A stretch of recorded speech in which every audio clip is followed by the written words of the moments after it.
జిల్లాలో కులమతాల మధ్య చిచ్చురేపేలా ప్రసంగాలు చేసిన యూట్యూబర్ జోసెఫ్ రావణ్ ను సర్పవరం పోలీసులు విచారించారు. 2025లో గొల్లప్రోలు మండలంలో స్కూల్ పిల్లల మధ్య జరిగిన గొడవను కులాల మధ్య సమస్యగా చిత్రీకరిస్తూ అప్పట్లో వీడియో ఎందుకు చేశారు అని ప్రశ్నించారు.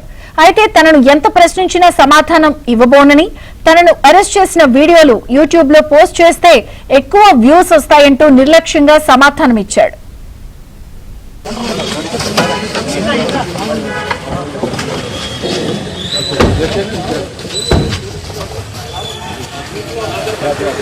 శ్రావణ్ కుమార్ గారు వచ్చారు కదా.